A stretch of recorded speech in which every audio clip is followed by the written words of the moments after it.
네, 코로나의 어려움과 또 여러 가지 힘든 상황들이 있지만 예배의 자리에 나오신 여러분들 주님의 이름으로 축복하고 환영합니다. 오늘은 우리 제목을 같이 한번 읽어볼까요? 시작. 주어가 나에서 하나님으로 바뀐 인생. 네, 나에서 내 중심에서 하나님 중심으로 바뀐 인생이라는 제목으로 하나님 말씀을 증거하겠습니다. 먼저 지난주 본문에서 우리가 잠시 복습을 조금 해본다면은 우리는 대제국 바벨론이 최고의 통치자였던 느부갓네살이 두 번째 꿈을 꾸게 됩니다. 다니엘은 그 두 번째 꿈도 기도하면서 해석을 했고 그 예언의 말씀이 그대로 느부갓네살에게 이루어지는 걸 보았습니다. 왕은 꿈에서 세상 중앙에 있는 큰 나무를 보았는데 하늘을 찌르듯이 너무나 높고 큰 나무였다라고 얘기하고 잎사귀와 가지가 너무나 장엄하고 푸르러서 그 옆으로 많은 짐승과 새들이 깃들었다 말을 합니다. 그런데 그때 순찰자라고 하는 하나님의 사자가 갑자기 나타나더니 그 나무를 샥 베어버렸어요. 그런데 다 베지는 않고 그루터기는 남겨뒀다는 거죠. 그리고 쇠와 노줄로 묶어가지고 들풀 가운데 던져져서 짐승처럼 7대를 보낼 것이라고 예언을 했습니다. 7대라는 것은 우리나라는 봄, 여름, 가을, 겨울, 그러나 이 당시는 봄과 가을을 제외한 여름과 겨울만을 계수했기 때문에 7대는 우리식으로 얘기하면 3년 반이라고 말할 수 있습니다. 자, 바벨론의 운명을 결정짓는 꿈 해석이었죠. 세상 중앙에 있는 나무는 전 세계의 리더십을 사로잡고 있는 대제국이었던 바벨론을 상징하고 느부갓네살의 영광을 상징합니다. 그래서 많이 부강하게 되니까 최고의 권력을 잡게 되니까 수많은 사람들이 바벨론으로 모이기 시작했다는 거죠. 그러니까 어떨 것 같습니까? 바벨론이 겸손한 게 아니라 교만해지기 시작하는 거예요. 그러니까 하나님의 벌을 받아서 이제 그 권좌를 잃게 된다는 것이죠. 그리고 3년 반 동안 7시즌, 7대 동안 정신병, 쉽게 말하면 자신을 짐승으로 착각하는 수광병에 걸리게 됩니다. 짐승처럼 울부짖고 막 숲을 가운데서 살고 3년 반을 미친 사람처럼 살았다는 거죠.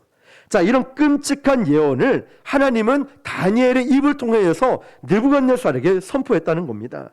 자, 그렇게 세월이 갔는데요. 하나님 말씀이 그대로 이루어졌습니까? 안 이루어졌습니까? 그대로 이루어졌다는 사실이죠.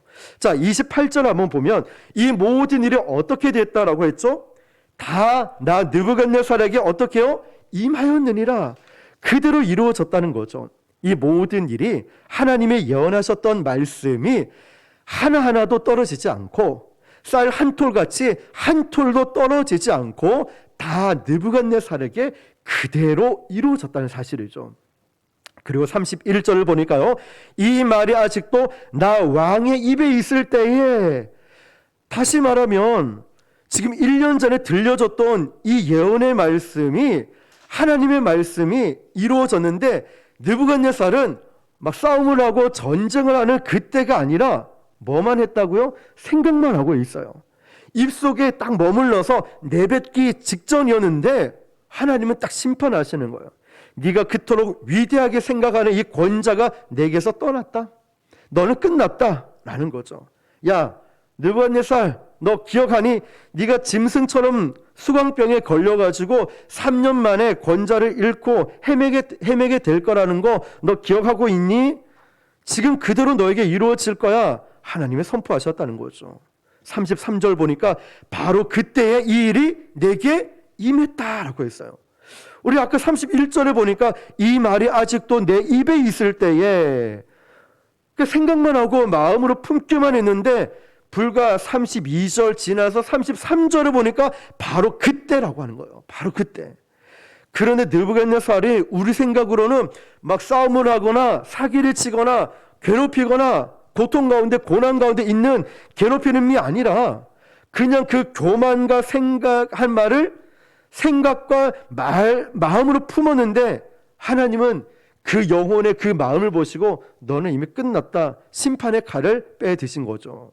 얼마나 무섭습니까? 하나님은 사람들을 바라볼 때 우리의 기준과 다릅니다. 사람들은 외모를 보거니와 나 여호와 하나님은 무엇을 보시죠? 중심을 보시느니라. 중심. 다시 말하면 우리 같으면은 저 도둑질하고 사기치고 나쁜 짓 할 때 하나님 짠 나타나셔서 저 좀 괴롭혀 주시죠. 못하게 좀 막아 주시죠. 그런 생각이 드는데 하나님은 이미 행동을 하기 전에 네 마음, 너 생각을 내가 다 알아. 그러면서 여인을 보고 음욕을 품는 자마다 이미 간음했다라고 하셨고, 형제를 보고 미워하는 자마다 넌 이미 살인했다 말씀하시잖아요. 그러므로 저와 여러분이 생각과 마음을 잘 지킬 수 있게 축복합니다. 무릇 지킬 만한 것보다 더욱 내 마음을 지키라. 생명의 근원이 여기서 난다고 했습니다. 생각과 마음을 잘 지키시길 바랍니다. 나쁜 생각, 더러운 생각, 하나님을 기쁘시게 하지 않는 생각들은 버릴 수 있기를 축복합니다. 하나님은 우리에게 관심 있는 건 우리는 외적인 것, 스펙이 어떻게 되는지, 얼마나 좋은 집 사는지, 얼마나 많은 것을 누리며 살고 있는지, 우리가 보는 관점이 그렇다면 하나님이 저와 여러분에게 관심 있는 건 외적인 관심이 아니라 우리의 영혼이라는 거예요. 저와 여러분의 영혼이라는 거예요. 하나님은 바로 그것을 귀하게 보시는 거예요. 근데 느부갓네살은 지금 교만의 극치를 달리고 있으니까 하나님의 심판은 한치의 오차도 없이 그대로 번개처럼 바로 그때에 느부갓네살은 왕의 권자를 잃어버리고 3년 반을 짐승처럼 헤매고 돌아다니기 시작합니다. 느부갓네살은 즉시로 미친 사람이 되었어요. 즉시로 막 정신이 나가버렸어요. 자기가 짐승으로 착각하는 수광병에 걸려서 짐승처럼 길바닥에서, 수풀에서, 들에서 짐승 울음소리를 내면서 보내게 됩니다. 자, 이제 오늘 본문이에요. 이거는 지난주까지 말씀이고, 이제 34절을 보니까 세월이 지나서 우리 말씀 보니까 같이 읽어볼게요. 시작. 그 기한이 참에 나 느부갓네살이 하늘을 우러러 보았더니. 자, 여러분, 기한이 찼다는 것은 느부갓네살의 교만이 깨어지기까지 필요한 시간이었어요. 저는 이 말씀을 보면서 느부갓네살은 양반이네. 나는 10년이 지나도 안 깨지는데, 나는 20년이 지나도 아직도 그 나쁜 습관들, 아직도 이 교만이 꺾이지 않는데 나는 아직도 멀었네. 여러분 어떻습니까? 느부갓네살은 그나마 3년 반이었어요. 3년 반. 그리고 마침내 때가 왔습니다. 느부갓네살이 뭐라고 합니까? 하늘을 우러러 보았다. 정말 멋진 말 아닙니까? 이 말은 하나님이 계시다는 것을 깨달았다는 거예요. 왜냐하면 지금 이 느부갓네살은 하늘을 우러러 보았다는 것은 하나님 앞에 무릎 꿇고 예배를 했다는 뜻이거든요. 왜냐하면 징계를 받기 전 30절에 느부갓네살은 어떤 사람이었냐면, 지난주 말씀을 잠깐 떠올려 보시면은 하늘 정원이라는 곳에서 뒷짐을 주고 쫙 정원을 걷고 있습니다. 이 하늘 정원은 우리가 지금 아파트 위에 옥상에다가 정원을 만들어 놓듯이 이 당시에는 높이 25m 되는 곳에 거기에 정원을 만들었거든요. 그런데 멀리서 보면은 마치 공중에 떠 있는 것처럼 보였습니다. 그러니까 하늘 정원에서 보니까 우리 아파트 옥상, 백화점 옥상에서 내려다보면 어때요? 야, 저 집 참 멋지네. 저 다 보이지 않습니까? 하늘 정원에서 느부갓네살은 내려보는 존재였어요. 이 내려보는 사람이었다고요. 그런데 징계를 받고 나서 깨어지고 나니까 어떤 사람이 되었냐면, 내려다보는 사람이 어떻게 변했습니까? 우러러 보는 사람이 됐어요. 중요한 메시지가 있습니다. 교만은 자기 위에 계신 하나님을 보지 않고 밑에 있는 사람들을 보게 돼요. 그러니까 교만해져요. 자기 위에 있는 하나님을 바라본다면 우리는 절대 교만할 수 없거든요.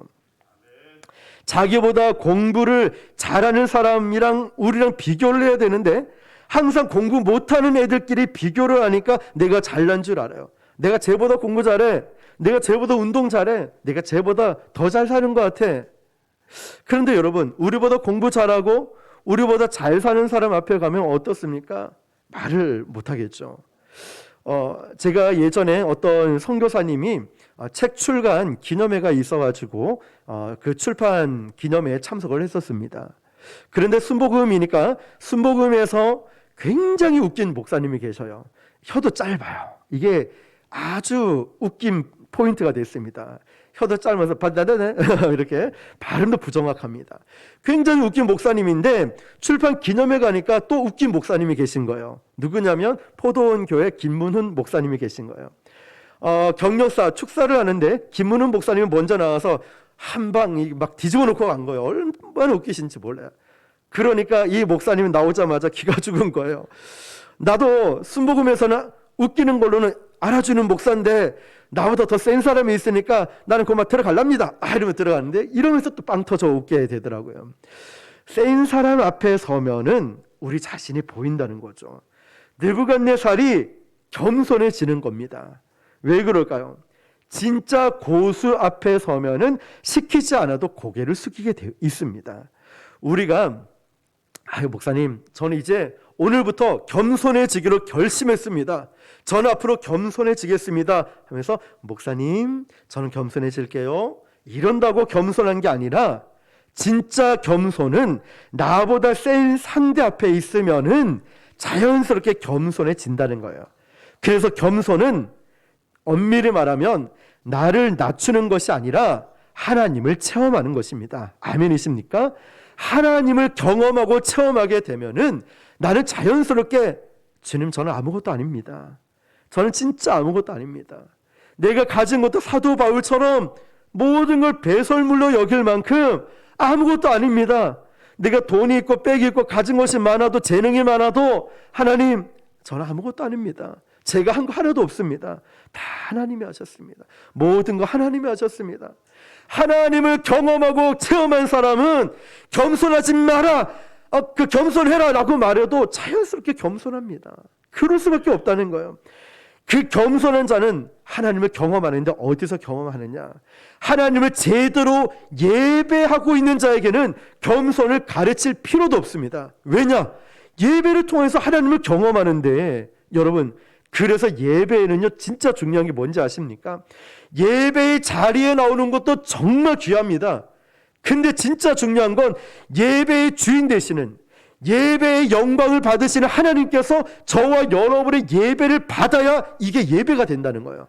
하나님이 받지 않으면 우리가 예배 드리는데 오리야 기리야 막 마음은 콩밭에 가 있고 이러면 이게 온전한 예배일까요? 하나님이 받지 않으시는데, 하나님이 받으시는 예배, 그 예배에 주님을 경험한 사람은 말하지 않아도 겸손합니다. 말할 필요가 없어요. 가르칠 필요가 없어요. 주님 앞에 내 자신을 보니까. 잘 보십시오. 30절에 보면 징계를 받기 전에 느부갓네살의 말을 보십시오. 같이 한번 읽어볼게요. 시작. 나 왕이 말하여 이르되 이 큰 바벨론은 권세로 건설하여 나의 도성으로 삼고 이것으로 내 위엄의 영광을 나타낸 것이 아니냐 하였더니, 잘 보십시오. 이 한 구절에 나라는, 내가라는 단어가 몇 번 들어갑니까? 4번이나 강조하고 있어요. 내가 만들었어. 내 능력이야. 다 내가 있어. 내 권세. 여러분, 느부갓네살은 나 우중 신드롬에 걸렸다 했죠. 나는 우주의 중심이야 라고 생각하는 착각 속에 빠졌어요. 인생을 내가 주인이라는 착각 속에 빠져 있다는 거예요. 그러니까 이제 두려울 것도 없고 모든 걸 내려다보는 인생이었는데, 이 징계를 받고 나서는 내려다보는 게 아니라 우러러보는, 징계를 받고 나니까 이제는 세상의 중심은 내가 아니라 어떻게 바뀌냐면 34절 우리 쭉 오늘 본문을 보시면 그가 주어가 바뀌었습니다. 주어가 어떻게 바뀌었을까요? 이제 하나님으로 바뀌었다는 거예요. 징계를 받고 나서, 저는 사랑하는 저와 여러분이 이제 인생의 주어가 오늘 말씀 제목처럼 내가 아니라 하나님으로 바뀔 수 있기를 축복합니다. 무엇인지 먹든지 마시든지 하나님의 영광을 위해서, 공부를 하는 것도, 일을 하는 것도, 돈을 버는 것도, 누구를 만나는 것도 하나님의 영광을 위해서. 그래서 저는 CCC 출신입니다. 수련회 가면 고 김준권 목사님 백문 1답을 하죠. 여러분, 여기 오신 목적은 무엇입니까? 예수 그리스도. 밥을 먹는 목적은 무엇입니까? 예수 그리스도. 여러분의 지금 사는 목적은 무엇입니까? 예수 그리스도. 여러분이 억울해도 힘들어도 참는 이유는 무엇입니까? 예수 그리스도. 예수 그리스도 그밖에 없다니까요. 그때 우리 마음이 깨지는 거예요. 주님밖에 없음을 깨닫는 그 순간 주어가 바뀌었습니다. 내가 나의 이게 아니라 하나님이 하셨습니다. 하나님 아니면 전 아무것도 아닙니다. 여러분, 느부갓네살은 회개하면서 하나님을 새롭게 체험을 합니다. 자, 34절 후반부에 보니까 그 권세는 영원한 권세요, 그 나라는 대대에 이르리로다. 아멘. 자, 여러분, 사람마다 은혜 받는 코드가 다릅니다. 사람이 진짜 은혜 받고 회개한 증거가 무엇인지 아십니까? 그 사람에서 가장 중요한 게 깨지는 거예요. 다시 말하면 예전에 어떤 분은 형사였습니다. 경찰서 형사이셨는데 이분은 어떤 것도 깨지지 않았는데 찬송가에 보면 저 도적 같은 죄인이 회개하고 이런 가사가 있습니다. 아무것도 찬양의 은혜도 못 받는데 저 도적 같은 이 단어가 내가 도적이야? 왜 도적이지? 여기에 깨졌대요. 야, 직업은 못 속이더라고요. 그러니까 형사니까 저 도적 같은 놈을 늘 도둑을 잡는 사람이었는데 근데 왜 도둑이지? 여기에 깨져가지고 맞습니다. 제가 도둑입니다. 제가 하나님 물건 하나님께 드려야 될 거 다 훔치고 내 멋대로 살아온 내가 도둑입니다. 자, 여러분, 사람마다 은혜 받는 그 시점이 달라요. 어떤 사람은 물질에 깨지고 어떤 사람은 건강에, 어떤 사람은 인간관계에, 이런 부분에 대해서 말씀을 30분 40분 증거하는데 어떤 사람은 단어 하나에 마음이 확 녹아드는 사람이 있어요. 저도 한참 전이지만 이제 개척교회 7년 사역을 마치고 이제 사역지를 옮겨야 되는 그 시점에 오산리 기도원을 가서 기도를 하는데 하나도 은혜가 되지 않는 거예요. 너무 찝찝하고 막 비도 오고 꿉꿉하고 해서 나 오늘 이번 이 예배 한번 드리고 가야지 했는데 그 강사 목사님이 보통 기도원 집회 가면 불길 같은 성전 이러지 않습니까? 막 성령 받아라 목소리도 막 그래요. 그런데 그 목사님은 자, 이제 제가 이 찬양하고 마치겠습니다. 어떤 찬양이냐면 사랑합니다 나의 예수님 사랑합니다 아주 많이요.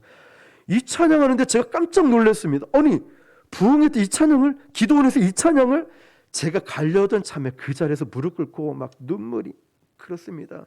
주님, 제가 주님을 사랑하는지 주께서 아시죠? 제가 형편없고 이런 못난 자리에 있어도 주님, 제가 주님밖에 없다는 거 아시죠? 이때 확 깨지는 거예요. 그러면서 깨닫게 해주시는 게, 야, 너는 왜 너 자신만을 위해서 기도하냐? 아니, 우리 가족들을 위해서 기도하고 그거나 왜 너만 위해서 기도하느냐? 목사님을 위해서, 교회를 위해서, 나라 민족을 위해서도 좀 기도해야 될 것 같지 되지 않느냐 말씀을 깨달았다는 거죠. 여러분 잘 보십시오. 성경에서도 보면 삭개오를 보십시오. 삭개오는 은혜 받고 나니까 삭개오는 세금을 거두는 사람이었죠. 세금쟁이였는데 삭개오가 평생 뭐만 알고 살았냐면 돈만 보면 돈에도 냄새가 나나 봐요. 돈 냄새를 얼마나 잘 아는지. 돈만 밝히던 삭개오가 은혜 받으니까 첫 번째 터지는 고백이 뭐였습니까? 내가 다 돈을 포기하겠습니다. 예수님, 제가 이제 다 나눠주겠습니다. 제일 먼저 터져나온 회개의 고백은 자기가 가장 중요하게 여겼던 돈이었어요. 그러니까 예수님이 뭐라고 하십니까? 그 순간 네 가정에 구원이 너에게 임했다라고 말씀하시는 거예요. 여러분, 삭개오에게 인생에서 가장 중요한 게 돈이었다면 여러분은 무엇입니까? 내가 가장 중요하게 여기는 것, 이거 깨져야 돼요. 내가 가장 이것만큼은 절대 못 놓아. 목사님도 모르고 우리 남편 아내도 모르고 아무도 몰라. 이걸로 꽉 붙잡고 있어요. 한이 맺히도록 꽉 붙잡고 있어요. 우리 주님은 오늘 그게 깨지길 원하셔요. 저도 여러분도 그 꼭 잡고 있는 그 중요하게 여긴 거, 이게 깨져야 진짜 회개가 일어나는 거예요. 삭개오는 그게 깨졌어요. 느부갓네살에게는 가장 중요한 게 뭐였을까요? 그 인생에서 가장 중요한 건 권세, 권력이었다는 거예요. 느부갓네살은 은혜 받는 코드가 권세, 권력.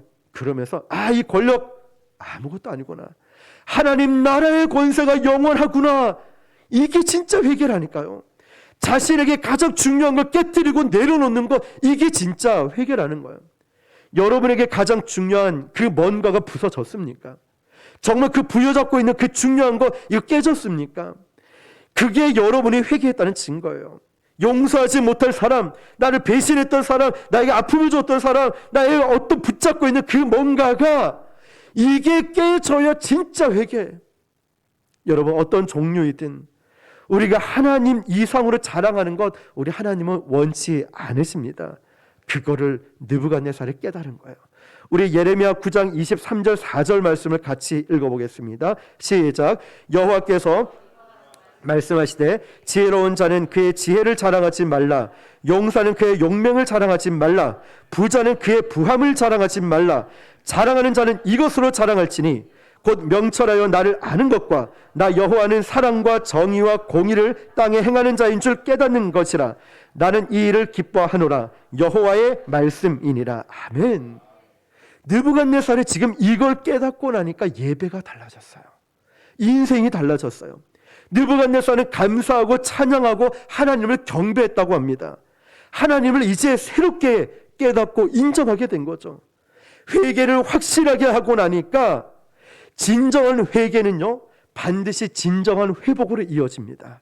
진짜 회개한 사람은 진짜 내 삶에 참다운 회복이 이어져요.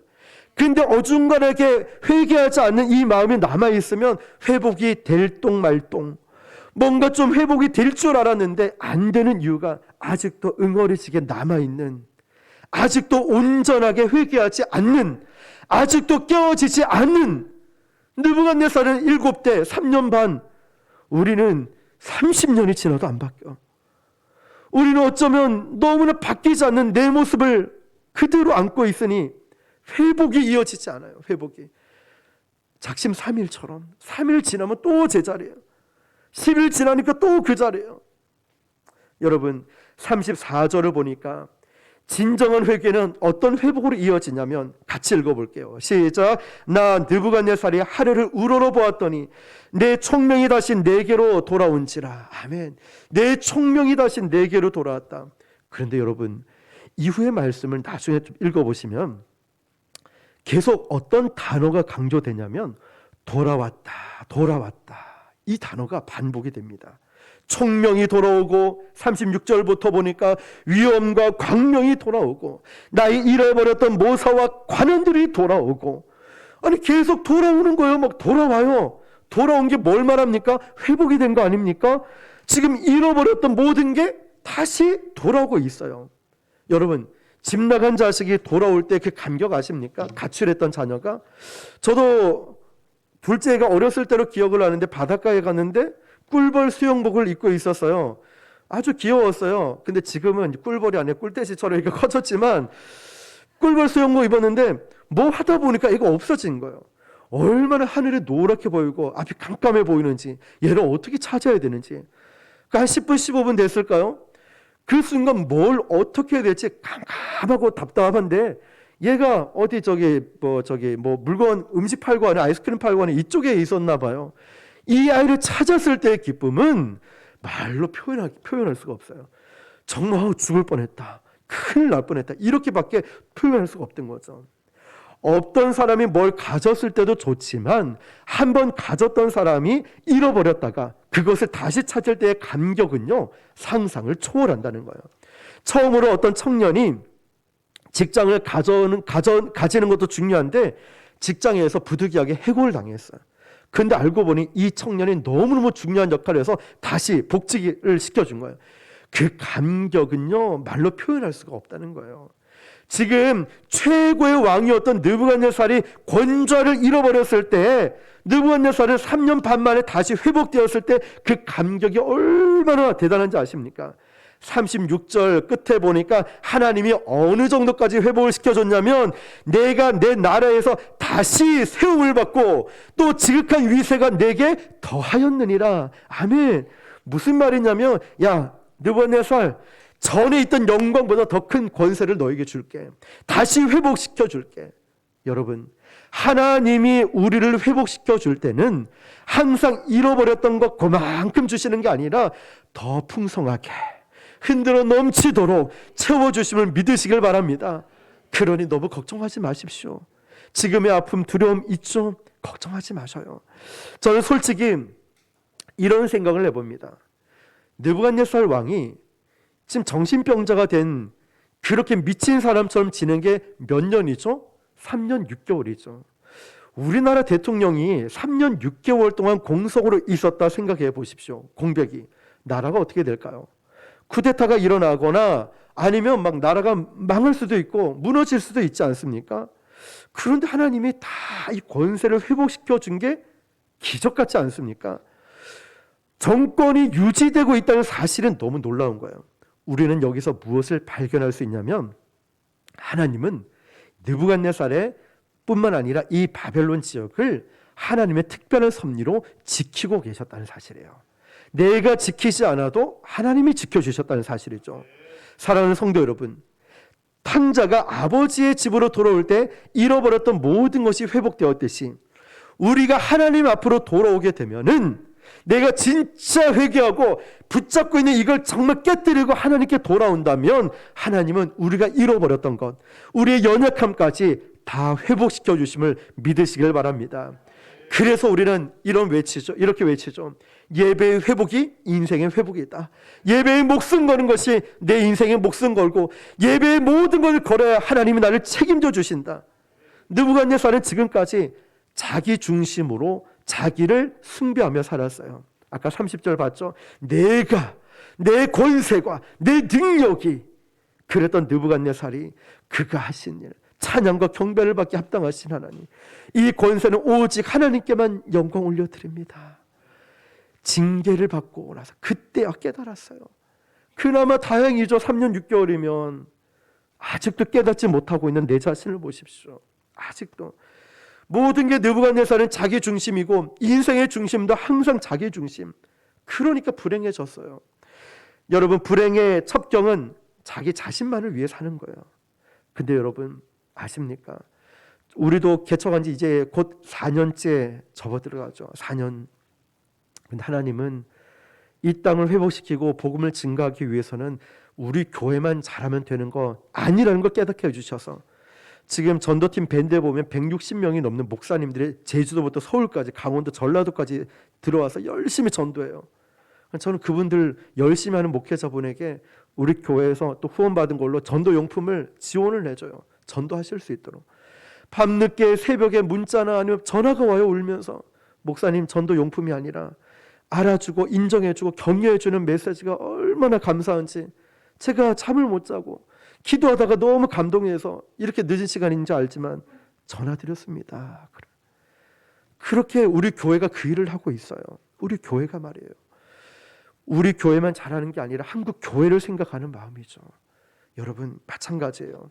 우리도 나만 잘하고 나만 열심히 신앙 잘 지키는 것 물론 중요합니다. 그렇지만 옆에 있는 성도를 돌아볼 수 있어야 돼요.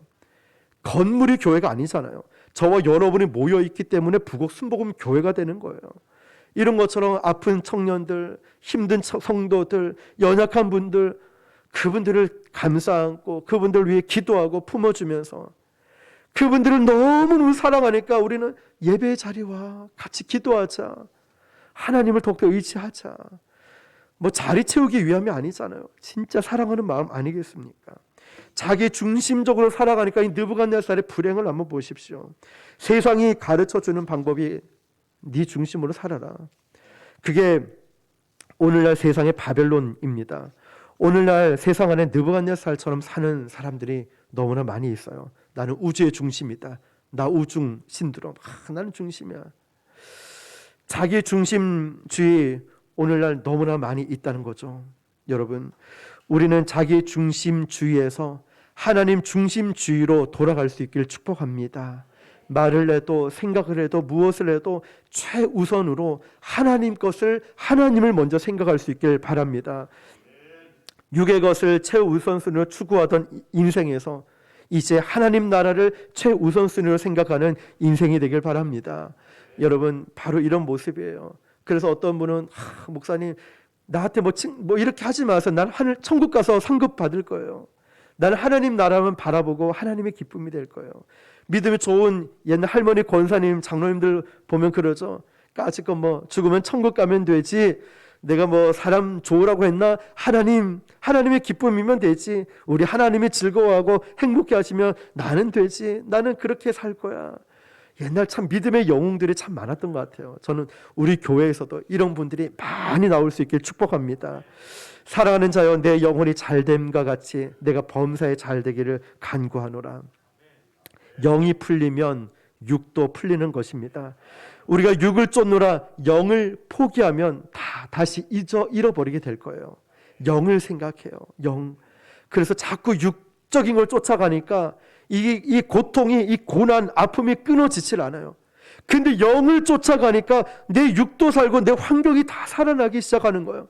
먼저 그 나라와 의를 구하라. 그러면 이 모든 건 너에게 더해 주시리라. 하나님이, 내가 하나님의 영광을 추구하면 하나님이 내 영광, 내 삶을 책임져 주신다는 거예요. 자기 도치가 아닌 하나님을 예배하는 자로 평생을 살아갈 수 있기를 축복합니다. 예배는 바로 그런 것입니다. 저는 여러분들이 바벨론의 영광을 보며 기죽지 말고, 바벨론에 이 땅은 없어집니다. 위대한 하나님의 그 천국 영광을 바라볼 수 있기를 축복합니다. 자기를 바라보고 있는 사람은 천국의 영광을 볼 수가 없어요. 반대로 하나님의 영광을 본 사람은 이 세상 것에 좌지우지하지 않습니다. 하나님의 영광, 이 천국 소망을 갖고 있다는 게 얼마나 큰 기쁨인지 아십니까? 죄 많은 이 세상은 내 집이 아닙니다. 허무한 이 바벨론 영광에 기죽지 말고 여러분 눈을 들어 하나님의 영광을 바라보시길 바랍니다.